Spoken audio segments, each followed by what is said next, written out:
Добре, добре. Да захващаме тогава. В първата част, така съм ги разделил нещата.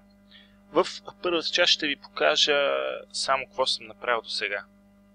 Това, което виждате, е инсталирана виртуална машина.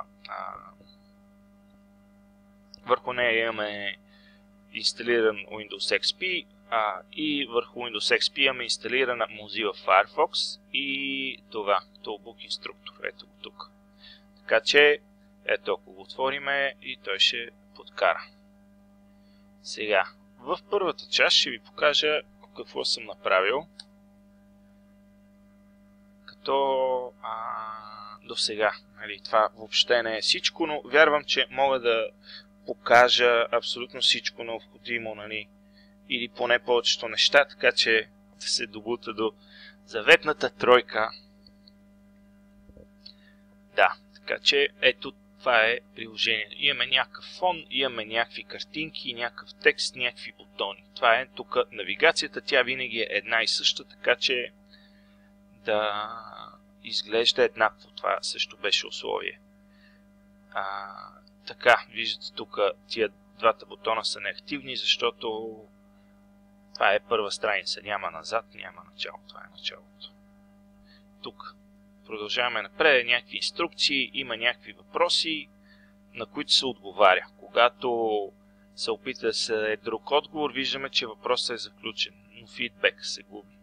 Ето. Всеки въпрос, кликайки едно от двете, ти казва дали си отговорил вярно или грешно и ти дава някаква информация, нали, допълнителна. Ето отново. Ето отново. Така, след като се дадат отговор на всички въпроси, така,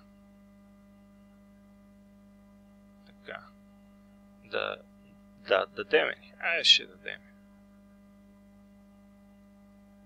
За да видите за какво става въпрос.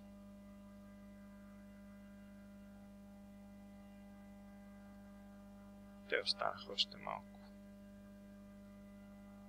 Това въпрос беше сбъркан.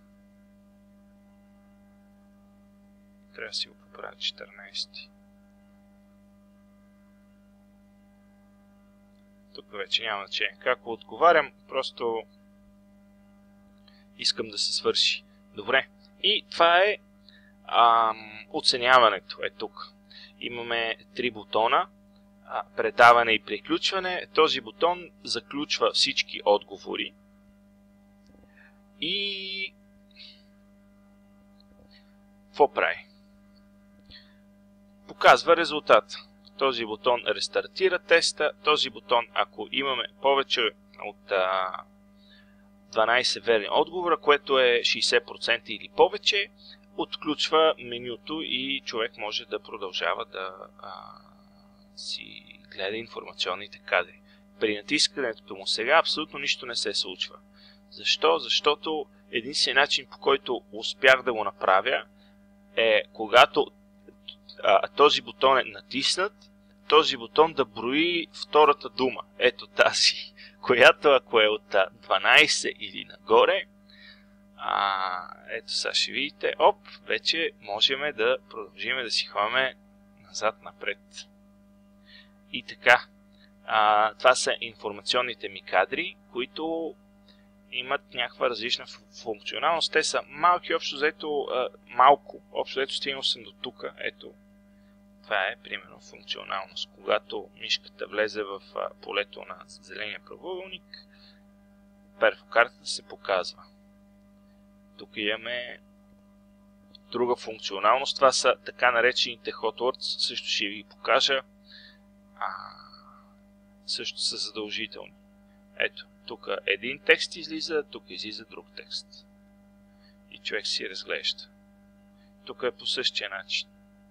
Ето имаме текст, изображение. Тук имаме пък снимка и това е нещо като картичка, в която ето така се навигира. И така, идеята на цялата задача е човек да направи входящия тест, ако има достатъчно добър резултат да продължи към информационните кадри, след това да му се пусне междинен тест, той вече няма оценяване, т.е. има оценяване, но няма забрана за продължаване напред, и след междинния тест да му се пусне някаква финална информация с информационни кадри и след това последната задача е някакъв финален тест, който да оценява, нали, цялостната оценка. Ако искате да видите абсолютно всичко, което е като указания, ето тук се случва. И имате предвид, че на виртуалната машина няма Word, няма Excel, няма Office пакета, така че всичко се конвертира примерно в PDF и се отваря с браузър. Браузъра Mozilla има вградена приставка, която чете Adobe Reader PDF. Това ми е реферата, конвертиран в PDF, ето тук пише. Това са указанията за проекта. Вижте ги, ужасяващо е. Това нещо ще отнеме толкова време, че не ми се мисли. Но, това е проекта. Приключвам до тук. Ще го разделя на много малки части. Извинявам се за статичния шум, тъй като съм на различна машина. Не на тая, която записвам в момента. Съм на един много стар лаптоп, на който си седа вкъщи наудобно и си работя. И затова общо взето не съм свикнал с техниката, тя не е свикнала с мене и така. Работиме с шум, нали. Качеството на звука е по-лошо от обикновено. Но, да видим.